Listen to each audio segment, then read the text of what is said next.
오늘도 주의 전에 나와 예배하시는 우리 모두가 항상 우리 편에 계신 주님을 송축하기를 주의 이름으로 축원합니다. 축원합니다. 우리는 사순절 이제 세 번째 주간을 보내게 됩니다. 특별히 이 주간에는 우리의 영적인 시각을 예수님에게 맞추고 예수 그리스도에게 초점을 맞추고 살아가는 이 사순절 기간입니다. 하여 매 주일마다 우리는 예수님이 어떤 삶을 사셨는가, 여기에 우리가 관심을 갖고 우리가 주의 말씀을 나누고자 합니다. 신구약 성경을 관통하는 중심 주제 하나를 꼽으라고 한다면 그것은 다름 아닌 하나님의 나라, 즉 천국입니다. 우리 예수님의 공생의 3년 동안을 보면 우리 예수님의 가르침의 핵심 내용이 뭐냐? 그것은 바로 하나님의 나라이고 천국에 관한 말씀이었습니다. 또한 예수님의 사역을 이어받아서 수많은 도시와 마을에서 복음을 전했던 사도 바울이 그가 수많은 도시에 만난 사람들마다 그들에게 전했던 메시지가 뭐냐? 예수 그리스도의 십자가와 부활, 그리고 나서 천국에 관한 말씀을 증거하였던 것을 보게 됩니다. 그러므로 이처럼 이 성경 전체 큰 흐름은 바로 하나님의 나라, 즉 천국에 관한 그런 말씀이 창세기에서부터 요한계시록까지 관통하는 큰 주제이다라는 거지요. 우리는 그런 의미에서 지난주에 이 본문을 통하여서 회개하라 천국이 가까웠느니라, 이 본문을 통하여서 우리 예수님이 선포하셨던 내용 가운데 특별히 회개에 관하여 우리가 살펴보았습니다. 이 짧은 말씀이지만, 회개하라 천국이 가까웠느니라, 이 짧은 말씀이지만 그러나 여기에는 강력한 우리 예수님의 메시지가 담겨 있고 이 짧은 구절 속에 하나님의 마음이 고스란히 담아져 있다라는 것입니다. 우리가 왜 회개해야 될까요? 우리가 지난주 살펴보았듯이 첫 번째로 회개는 개인과 나라의 운명을 결정짓기 때문에 그래서 우리는 회개의 신앙이 있어야 한다라는 것입니다. 사랑하는 성도 여러분, 그렇습니다. 우리는 얼마든지 연약한 인간이기 때문에 죄를 지을 수 있어요. 넘어질 수 있습니다. 실수할 수 있습니다. 이스라엘 백성들이 죄를 지어서 멸망한 게 아니다라는 거예요. 우리는 어쩔 수 없이 아담 이후로 우리는 연약한 죄인으로 우리는 살아갈 수밖에 없기 때문에 우리는 죄를 짓게 되는 것입니다. 그러나 더 중요한 것은 그 죄를 회개하는 신앙, 회개하는 그런 신앙의 자세가 있어야 한다라는 겁니다.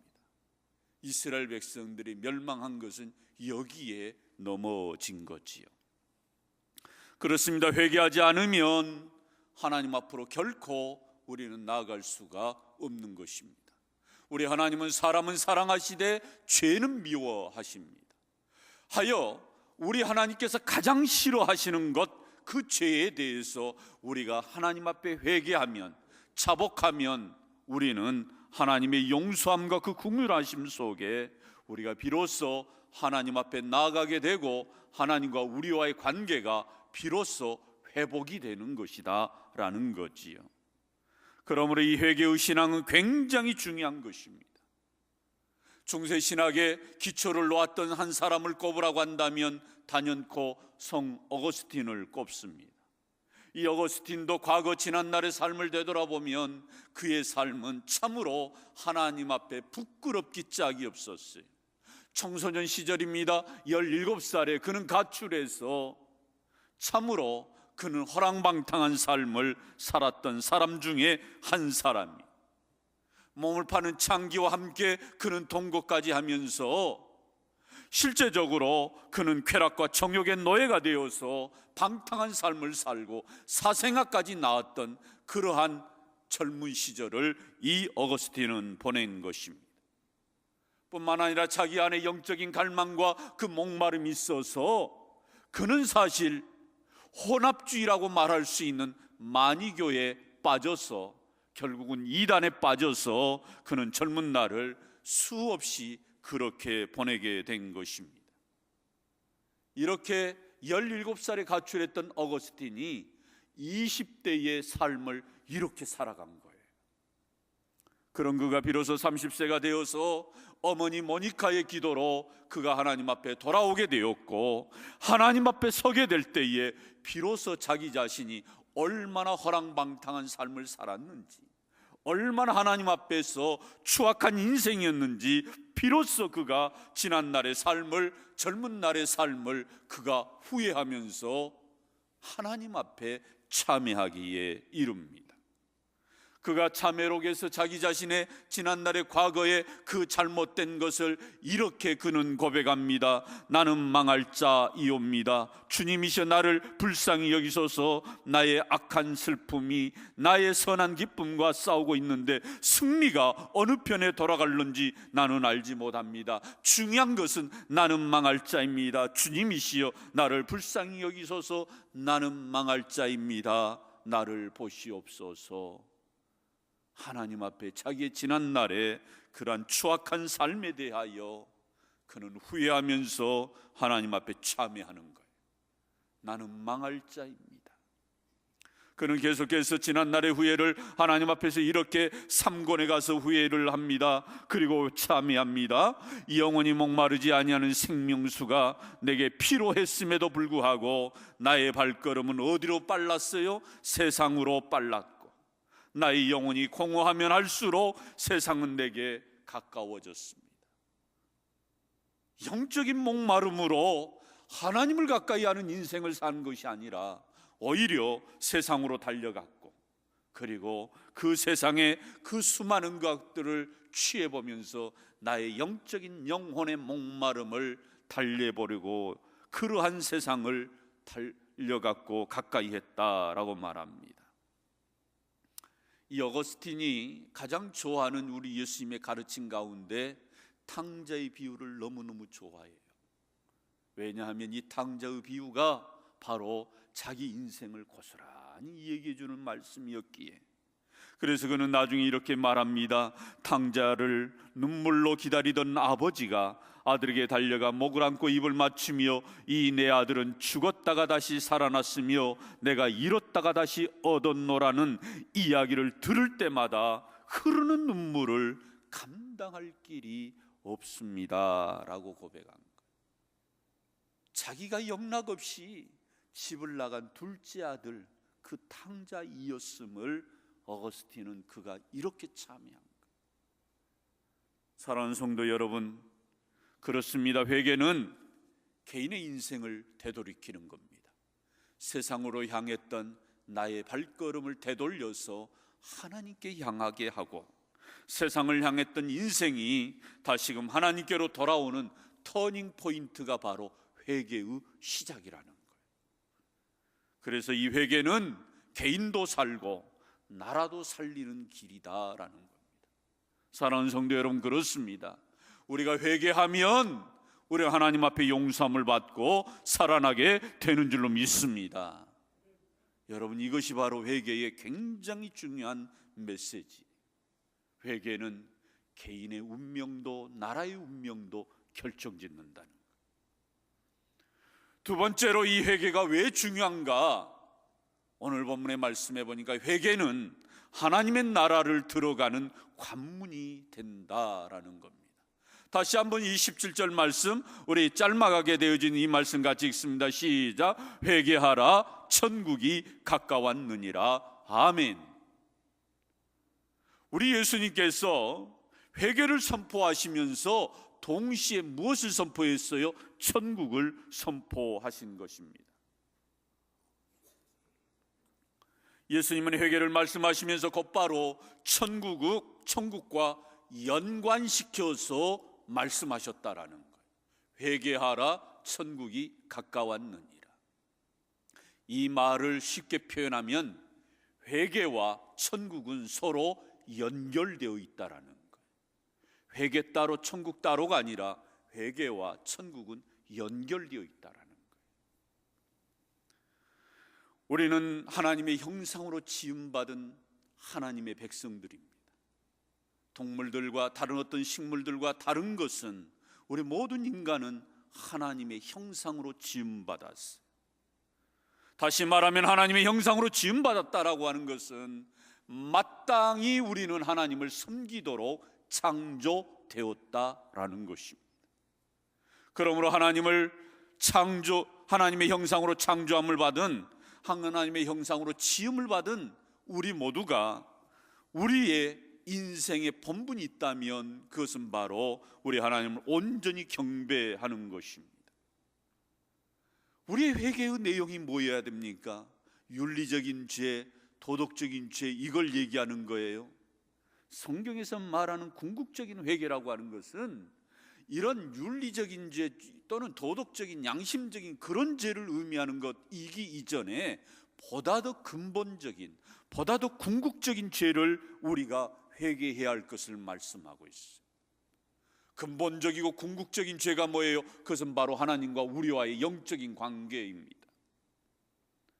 영적으로 우리가 하나님을 떠나버렸던 삶에 대해서, 하나님이 아닌 것을 붙들고 사는 삶에 대해서, 여전히 우리가 세상 가운데서 하나님을 멀리 떠나서 하나님을 경배하는 것이 아니라 세상을 경배하고 어떤 우상을 경배하는 이러한 신앙에서 예수 그리스도를 영접하지 않고 그분을 인정하지 않는 불신앙과 불순종의 삶에 대해서, 하나님의 말씀을 떠나서 살아가는 삶에 대해서 우리가 회개하는 거예요. 여러분, 이것이 바로 진정한 회개라는 거지요. 그러므로 우리의 회개는 일반적인 죄나 도덕적인 윤리적인 차원을 뛰어넘는 보다 더 근본적인, 보다 더 궁극적인 영적인 죄를 회개하는 거지요. 그래서 이것이 먼저 이루어져야 그 다음 단계인 천국이 우리에게 주어진다라는 거예요. 회개와 천국이 연결되어 있다라는 것은 다시 말하여 하나님을 경배하는 신앙과 예수 그리스도를 영접하여 그분을 모시고 사는 그 신앙과 깊은 연관이 있다라는 거예요. 여러분, 만약에 이것이 도덕적인 윤리적인 죄로만 규정해서 내가 무슨 법을 어긴 것을, 그걸 회개하는 것을 말한다면 여러분, 세상 사람들도 교회 나오지 않고 하나님 믿지 않아도 그거 회개하면 천국 간다는 얘기. 여러분, 절대 그럴 수가 없어요. 회개는 영적인 관계를 얘기하는 것입니다. 그러므로 실제적으로 우리 예수님께서 이와 같이 회개를 말씀하실 때 이것은 곧 천국과 깊은 연관이 있다라는 것입니다. 우리가 이 천국을 말할 때 우리는 바실레이아 톤 우라논, 이것은 무슨 얘기냐면은 하늘의 나라, 하나님의 나라라고 하는 이 표현은 우리가 한문으로는 천국이라고 표현을 해요. 천국, 하늘 천자, 나라 국자, 하늘의 나라, 천국.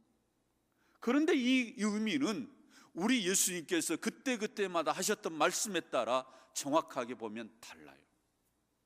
하나님의 나라와 천국은 같은 의미의 단어인데 그게 우리 예수님이 하셨던 말씀의 상황에 따라서 이 천국이 어떤 의미의 천국인가를 우리는 보아야 됩니다.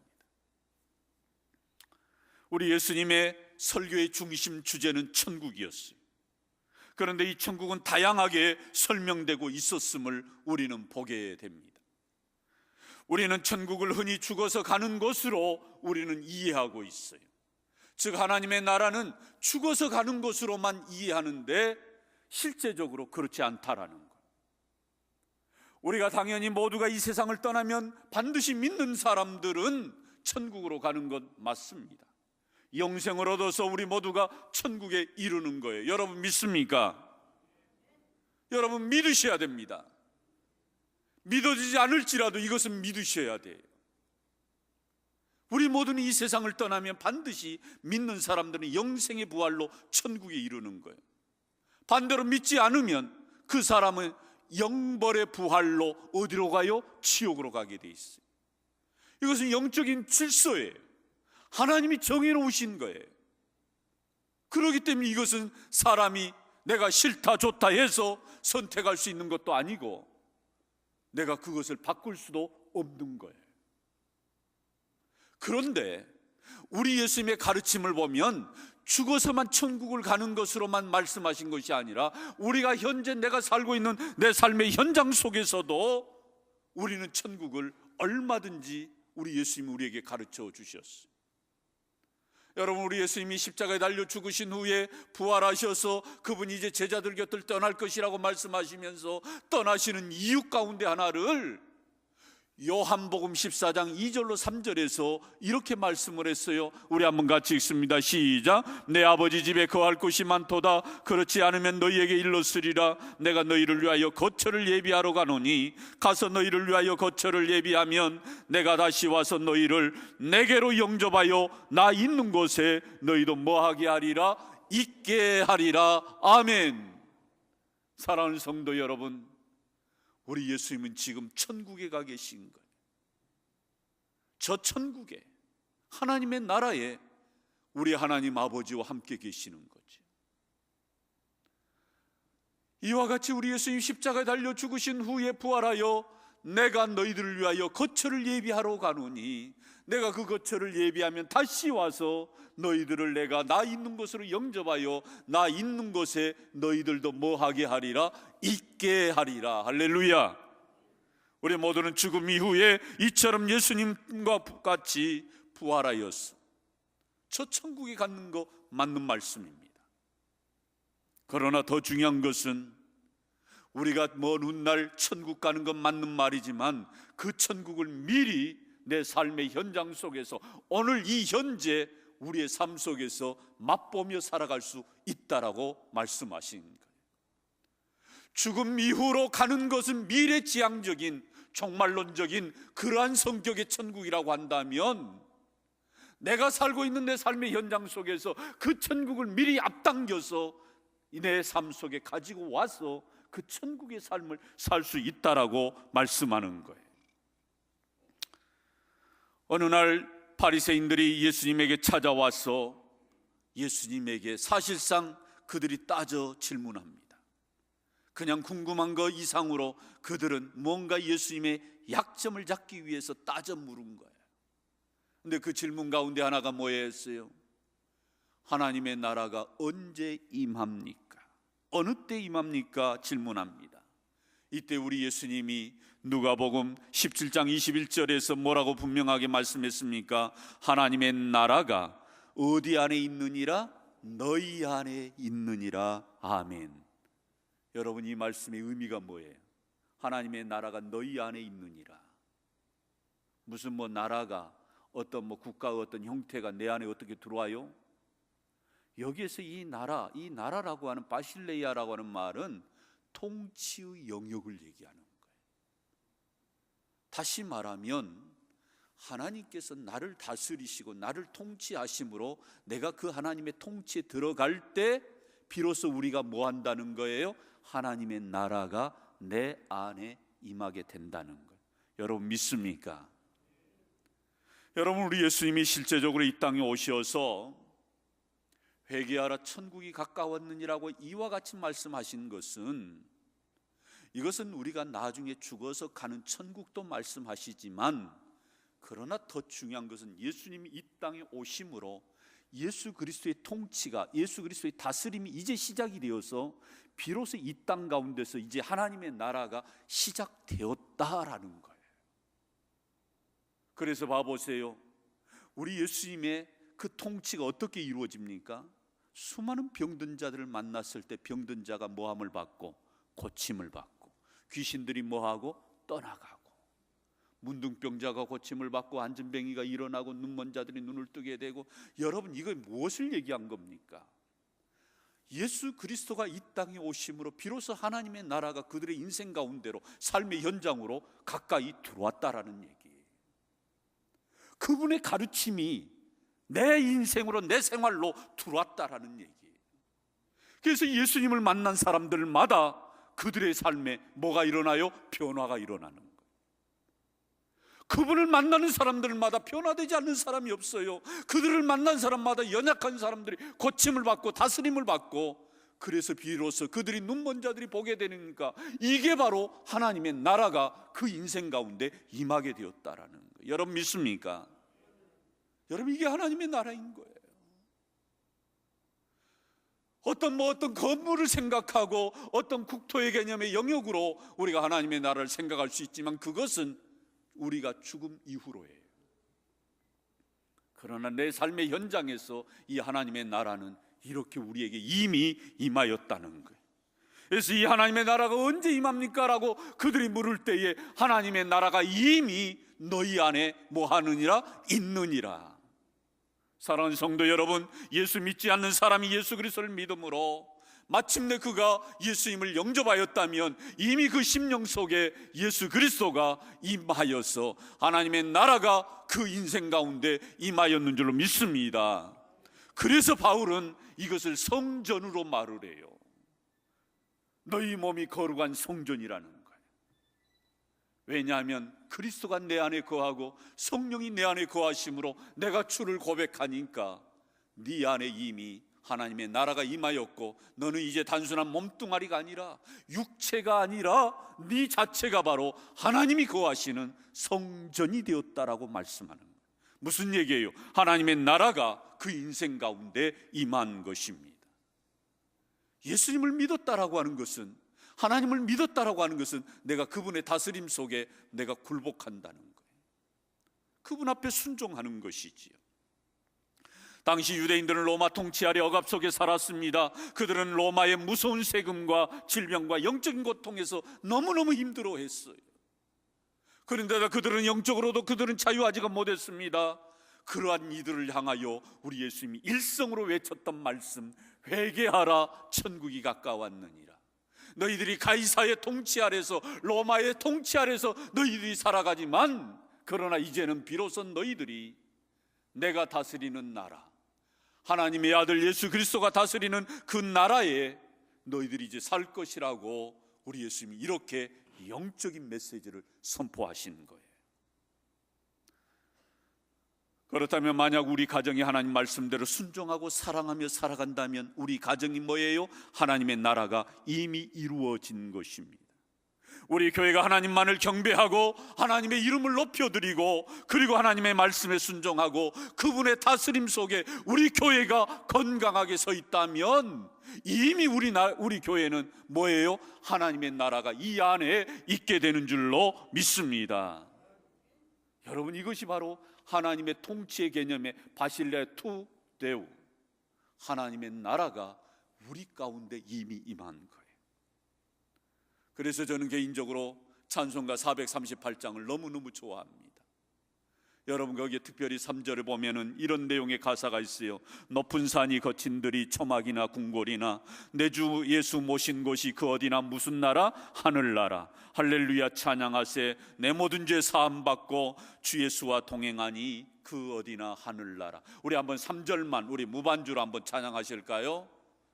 높은 산이 거친 들이 초막이나 궁궐이나 내 주 예수 모신 곳이 그 어디나 하늘나라.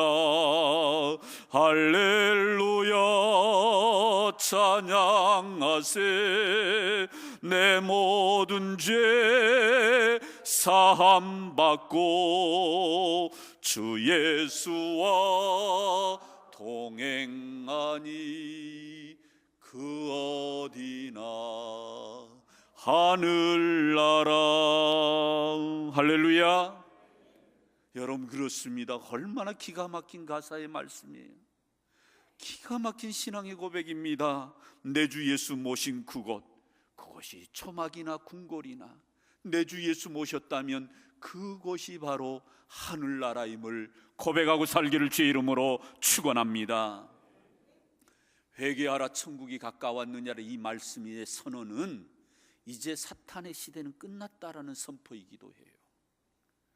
이제 드디어 예수 그리스도의 통치가 이루어짐으로 인하여서 사단을 죽이고 멸망시키고, 그래서 마침내 우리 하나님의 다스림이 각 개인과 나라에 그 영역이 미쳐지게 될 것이라고 하는 이 선언의 말씀이 오늘 본문이에요.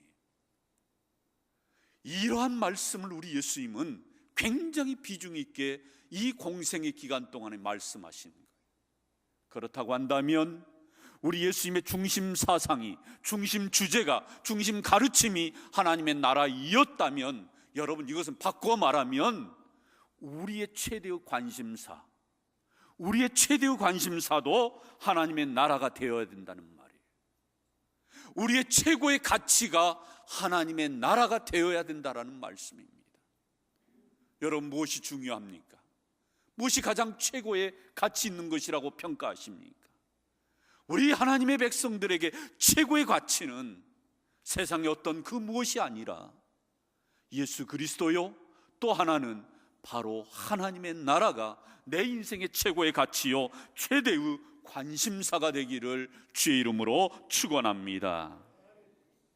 천국의 가치를 가장 잘 설명해 준 비유 가운데 하나를, 우리 예수님이 많은 비유로 천국을 말씀하셨는데 그 중에 하나를 꼽으라고 한다면 밭에 감춘 보화의 비유이지요. 한 농부가 밭을 갈다가 느닷없이 쟁기에 뭐가 딱 하나 걸렸는데 그게 바로 보화 보물단지, 노다지예요. 어마어마한 보물이 그 안에 들어있는 겁니다. 중요한 것은 이 밭은 내 것이 아닌 거예요.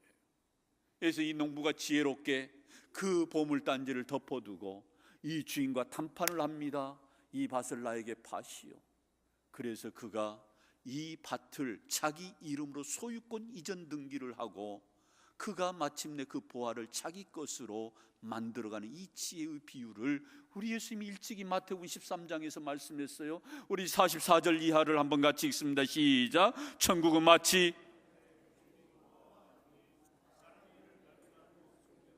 기뻐하며 돌아가서 자기 소유를 뭐하여 다 팔아 그 밭을 뭐하느니라 사느니라. 아멘. 여러분 이 비유의 핵심이 뭡니까? 천국은 마치 이와 같다라는 거예요.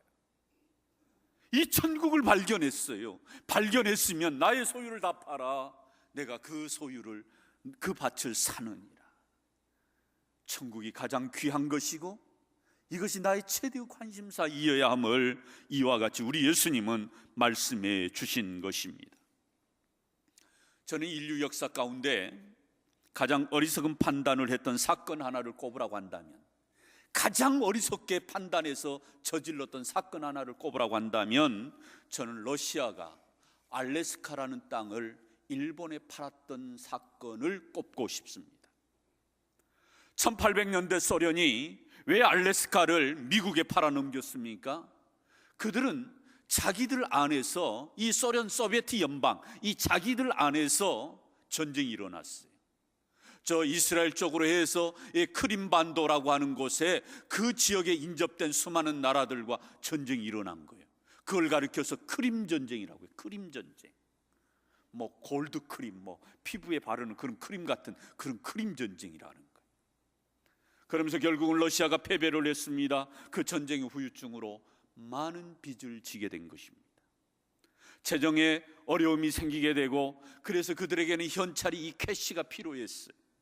그런데도 해양대국이었던 영국이 카나다라고 하는 나라, 그 나라에 인접된 이 알래스카에 주둔하게 되고, 그들이 해양대국을 이룬 이 대영 제국이 그 알래스카에 주둔해서 다시금 러시아를 공격하면 너무나도 힘들 것 같아서 아예 이러한 것을 차단하기 위해서 그 당시 러시아의 황제였던 차르 알렉산드르 2세는 이 땅을 미국에 팔기로 결정을 해요.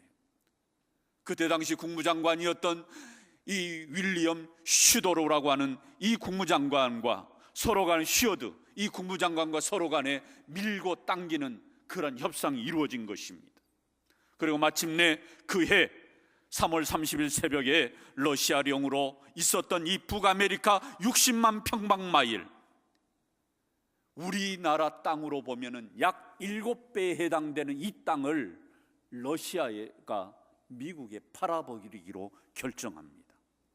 그 금액은 720만 달러, 지금의 돈으로 환산하면 86억밖에 안 되는 거예요. 여러분 지도로 한번 봐보세요. 그 땅이 얼마나 귀한 땅인가. 여러분 제대로 보입니까? 화면이 보입니까? 카나다지요? 미국이죠? 근데 이 미국이 생뚱맞게 여가 있어요. 지금 카나다 밑에 저쪽이 지금 보이지 않는 데가 미국인데 왜 이상하게 이 미국 땅에 알래스카가 여기 있냐 이 말이에요. 저기가 러시아입니다. 러시아로서는 너무너무 귀한 땅인데 이 산이 얼음산으로 돼 있는 거예요. 별로 쓸모없는 땅으로 그들이 여긴 것입니다. 그런데 이 땅이 잠깐만 사진이지. 거기에서 멈춰주세요. 이 땅이 천덕꾸러기로 취급받았던 것은 그 땅이 쓸모없는 땅이라고 여겼어요. 그래서 러시아 안에서도 별로 이 땅을 파는 것에 대해서는 반대를 안 했습니다. 일단은 돈이 들어오는 거니까요. 여러분 평당으로 계산하면 1에이커가 약 1226평이랍니다. 1에이커당 2센트. 2센트는 얼마냐? 260원. 그러니까 우리 교회만한 땅의 한 2배 정도, 절반밖에 안 된다고 보면 우리 교회만한 땅을 500원 주고 미국이 산 거예요. 러시아는 판 거고요. 여러분 생각이 되냐 이 말이에요. 우리나라 7배가 되는 땅입니다. 이 땅이. 그런데 그 당시에는 미국도 아니 이렇게 쓸모없던 땅 지금 여기에다가 거금을 퍼부어서 알래스카 이미 단물이 다 빠져버린 오렌지와 같은 것을 어찌 이것을 사느냐라고 막 반대를 했어요. 미국에서는. 또 러시아는 잘 팔았다라고 생각한 것입니다. 그런데 이 알래스카가 화려한 땅으로 변신하는 데는 불과 50년이 지나지 않았어요. 40년쯤 지난 1897년 북아메리카 대륙의 북서부에서 흐르는 유콩강 그 기슭에서 뭐가 발견되느냐? 금광이 발견되는 거예요. 그리고 2차 세계대전이 끝난 후에 미국과 소련이 냉전체제 가운데 서로 대치됐을 때 서로 전진 배치로 미사일을 배치했던 그러한 전략적 요충지가 어디냐? 이 알래스카예요. 그러면서 마침내 수많은 사람들이 이 알래스카에 러시가 이루어집니다. 막 찾아들기 시작해. 1500년, 1950년대에는 크루즈 탐사선이 막 이곳에 오게 되고 그리고 석유를 탐사하는 붐이 일어나게 되어서 푸두루라고 하는 만에 거기에 유전이 발견돼 가지고 미국이 세계 석유 매장량 3위로 올라가게 되는 결정적인 역할을 한 게 이 알래스카 땅이에요. 뿐만 아닙니다. 오로라를 찾는 관광객들과 함께 석탄과 구리와 목재와 천연가스 등 수많은 천혜의 자원들이 이 알래스카에 거기에 있는 거예요. 이것은 오로라, 하늘의 이러한 기현상을 보는 수많은 관광객들이 이 크루즈를 타고 이 알래스카로 오는 거예요. 또 그 다음 장면 봐보세요. 얼마나 멋있는가. 여러분 화면이 좀 잘 안 보여서 이 생생하게 안 비춰지지만 이것이 그야말로 보물인 것을 그들은 몰랐어요. 그래서 팔아버렸고 또 사는 나라에서는 왜 샀느냐? 참으로 러시아는 어처구니 없는 역사를 저지른 겁니다. 지금도 그들은 후회를 해요. 공식적으로 이것을 팔아버린 거예요. 여러분 그런데 저는 이 이야기를 보면서 이게 그냥 한 땅덩어리를 팔았다 이게 아니에요. 우리 이야기. 천국의 가치가 이렇게 소중한 것을 아는 사람은 결코 팔 수가 없지요. 빼앗길 수가 없어요. 여러분, 천국의 가치를 모르는 사람들은 마치 돼지에게 진주를 던지는 것과 똑같아요. 러시아가 이 쓸모없는 땅을 미국에 팔아버린 것과 똑같다는 거예요. 그래서 우리 예수님이 천국의 가치를 설명하기 위해서 비유로 말씀하신 게 마태복음 13장 44절에서 분명하게 말씀합니다. 다시 한번 우리 같이 봉독합니다. 시작. 천국은 마치 밭에 감춘 보화와 같으니 사람이 이를 발견한 후 숨겨두고 기뻐하며 돌아가서 자기의 소유를 다 팔아 그 밭을 사느니라. 아멘. 저와 우리 모두도 이 천국에 대하여서 우리가 기뻐하며 돌아가기를 주의 이름으로 축원합니다. 기뻐하며 돌아가서 자기의 소유를 다 팔아 올인했다는 거예요. 사랑하는 성도 여러분, 우리 예수님이 왜 천국을 선포하셨어요? 천국은 너무너무 중요한 것입니다. 우리가 죽어서도 가는 것이지만 내가 이 땅 가운데서 아무리 힘들어도 고난 가운데 있어도 내가 주님의 다스림 속에 있으면 그 모든 환경을 우리는 넉넉히 이겨내는 것이 바로 이 하나님 나라의 비밀인 거예요.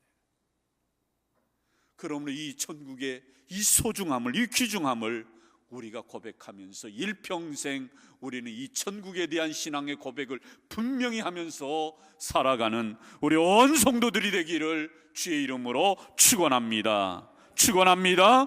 은혜로우신 아버지는 감사합니다. 우리 모두가 참으로 회개하라 천국이 가까웠느니라 이 말씀 앞에 우리 온 성도들이 천국을 소유하는 자들이 되게 하시고 반드시 우리가 회개하여 천국에 들어가는 자요, 또한 우리의 삶 가운데서 그 천국을 우리가 맛보며 살아가는 우리 온 무등의 권속들이 되게 하여 주시옵소서. 예수님 이름으로 기도드리옵나이다. 아멘.